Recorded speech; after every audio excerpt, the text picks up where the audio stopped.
दोस्तों आज मैं आपसे साउथ अमेरिका की एक बेहद ही ज़्यादा खतरनाक देश बन चुके वेनेजुएला के बारे में बात करने वाला हूं, जो कि दोस्तों आज से कुछ साल पहले ना एक काफ़ी अमीर देश हुआ करता था, तरक्की की राह पर आगे बढ़ चुका था। लेकिन एकदम से इकॉनमी क्राइसिस होने के चलते ये आज के दिन बहुत ही ज़्यादा गरीब दर्जे का देश बन चुका है। इस देश को वैसे दोस्तों पूरी दुनिया इसके ऑफिशियल नाम बोलिवियन रिपब्लिक ऑफ वेनेजुएला के नाम से जानती और पहचानती है।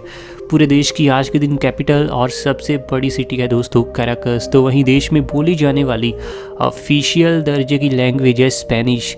हालांकि स्पेनिश के अलावा भी पूरे देश में आपको 26 रिकॉग्नाइज्ड रीजनल लैंग्वेजेस देखने को मिल जाएंगी।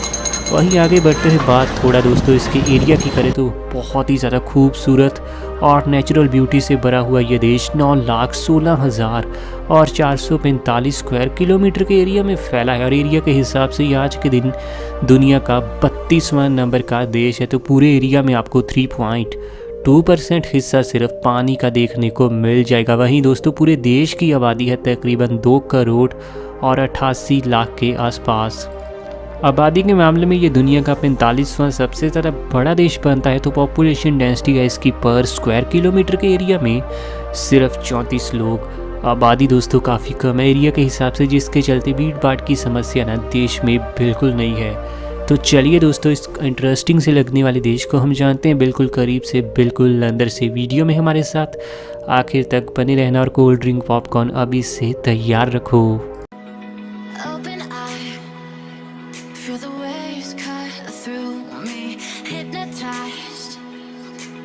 इस देश में दोस्तों चारों ओर आपको सिर्फ ग्रीनरी और ग्रीनरी देखने को मिलेगी। जंगल बहुत ज़्यादा है इस देश में, इसके अलावा जानवरों की भी कोई कमी देखने को मिलने नहीं वाली। साथ ही दोस्तों पोल्यूशन इस देश में आज तक ये कभी समस्या नहीं बन पाया। अगर आपको किसी ऐसे देश की तलाश है जहां पर दोस्तों नेचुरल ब्यूटी भरपूर मात्रा में हो, आप एडवेंचर कर पाएँ, जानवरों के साथ दोस्तों एंजॉय कर पाएँ, तो ये देश आप ही के लिए है। लेकिन खतरा अब ये बन चुका है कि यहाँ ना क्राइम की समस्या बेहद ही ज़्यादा बढ़ चुकी है, क्योंकि पिछले 3 से 4 सालों में ये देश क्राइसिस से लगातार गुजर रहा है। एक समय हुआ करता था यहाँ पॉवर्टी रेट 4 से 5% थी, लेकिन आज के दिन यहाँ की आधी से ज़्यादा आबादी आपको गरीबी के घेरे में नज़र आ जाएगी, क्योंकि करप्ट गवर्नमेंट ने दोस्तों इस देश को कभी आगे बढ़ने नहीं दिया। हालांकि गौर करने वाली बात यह है कि वेनेजुएला में दोस्तों आज के दिन ऑयल के रिजर्व आपको मिडल ईस्ट की कंट्रीज़ के मुकाबले भी कई गुना तक बड़े देखने को मिलेंगे। लेकिन अच्छा विज़न ना होने के चलते, अच्छी प्लानिंग ना होने के चलते ये देश काफ़ी ज़्यादा दुनिया से पछड़ चुका है।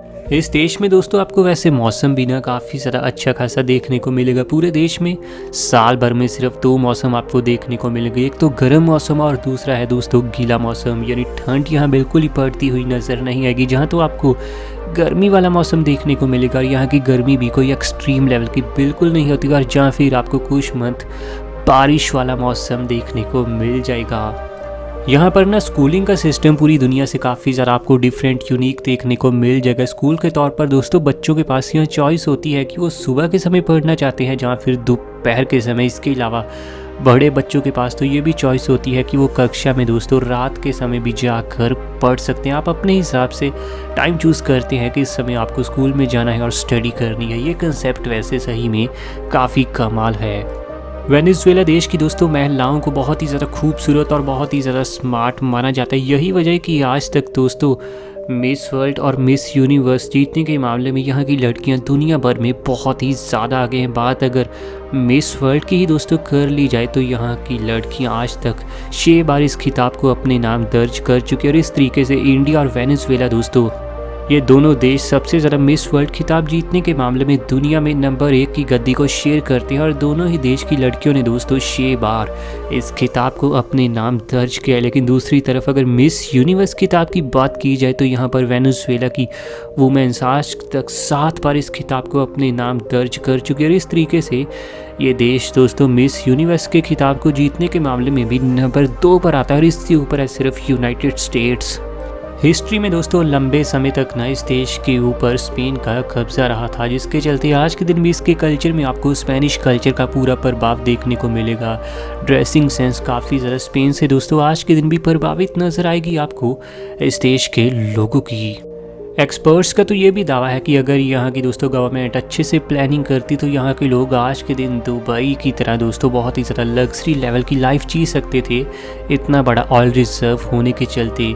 बात अगर थोड़ी लिटरेसी की करें तो वेनेजुएला का लिटरेसी रेट है 97.13% और इस तरीके से ये काफ़ी ज़्यादा एक एजुकेटेड देश है। चर्चा थोड़ी लाइफ एक्सपेक्टेंसी की करें तो वेनेजुएला का लाइफ एक्सपेक्टेंसी दोस्तों पिछले 2 से 3 सालों में काफ़ी ज़्यादा कम हुआ है, ख़राब हालत के चलते, गरीबी के चलते और क्राइम रेट बढ़ने के चलते। वैसे आज के दिन दोस्तों इसका लाइफ एक्सपेक्टेंसी का स्कोर है 72.13 ईयर्स और इस तरीके से यहाँ का एक इंसान तकरीबन 72 साल तक ज़िंदा रहता हुआ नजर आएगा। फर्टिलिटी रेट देखें तो दोस्तों वेनेजुएला का फर्टिलिटी रेट है 2.27 बर्थ पर वुमेन, यानी एक महिला तकरीबन 2 से 3 बच्चों को आज के दिन भी यहाँ जन्म देती हुई नजर आएगी।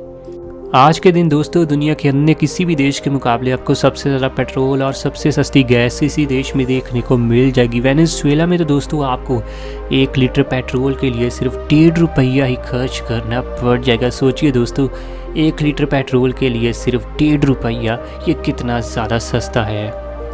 जिस समय दोस्तों इस देश की हालत अच्छी भी थी ना, उस समय भी ना यहाँ पर ये सिर्फ तेल को ही एक्सपोर्ट करके अपनी 80% कमाई करता था। तेल के ऊपर दोस्तों ज़्यादा ही डिपेंड होने के चलते इसने बाकी के बिजनेस नहीं चलाए, बाकी के प्लान्स नहीं किए और उस समय तो लोगों की लाइफ यहाँ बड़ी कमाल थी, लोग इंजॉय करते थे लाइफ को।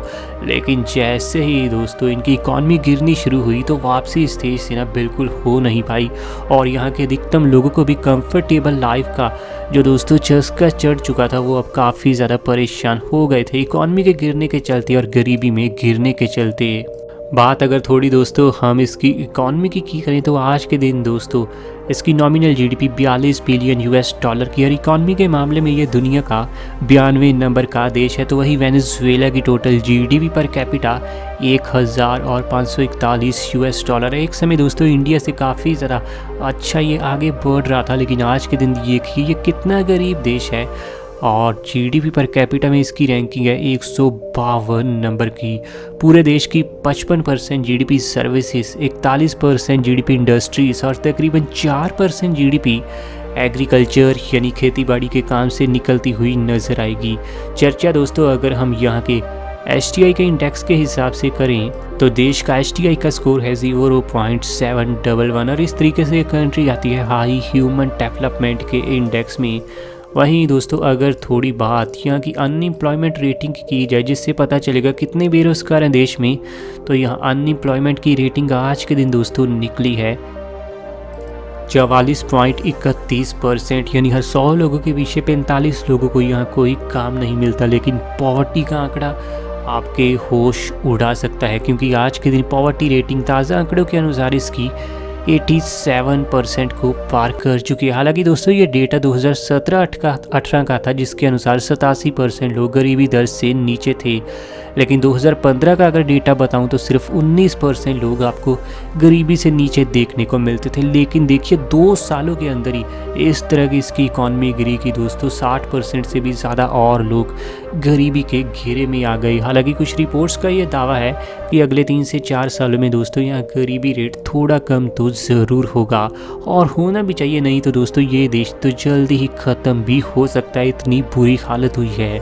करेंसी तो दोस्तों इस तरीके से इनकी गिरी है कि आज के दिन हिसाब लगाना भी मुश्किल है कि 1 यूएस डॉलर के कितने ज़्यादा वेनेजुएलियन बोलीवर बनते हैं। वैसे देश में चलने वाली जो करेंसी है वो है दोस्तों वेनेजुएलियन बोलीवर, लेकिन इंडियन करेंसी के सामने भी ये पूरे फीके पड़ते हैं और अगर कहीं यूएस की करेंसी इसके सामने आ जाए फिर तो नंबर बहुत ही ज़्यादा आपको बढ़ते हुए नज़र आ जाएंगे। अगर दोस्तों आज के दिन एक इंडियन रुपये की बात करें तो हमारे इंडियन 1 रुपया ही तकरीबन 5 करोड़ वेनेजुएलियन बोलीवर के बराबर है। तो आप समझ ही सकते हैं करेंसी इसकी कितनी ज़्यादा ख़राब है। यहाँ पर तो दोस्तों जब किसी को वेजिटेबल्स ख़रीदने भी जाना होता है तब उसे बड़ा बैग लेकर अपने साथ जाना पड़ता है, तभी दोस्तों वो इतने ज़्यादा पैसे बैग में डाल पाता है क्योंकि करेंसी वैल्यू बहुत ज़्यादा डाउन हो चुकी है। वैसे देश के बारे में आपका क्या कहना है नीचे कमेंट में बताइए और ऐसी वीडियोस आपके लिए हमें दोस्तों डेली लानी है। चैनल आपका अपना है रॉक फैक्ट, अभी सब्सक्राइब कीजिए।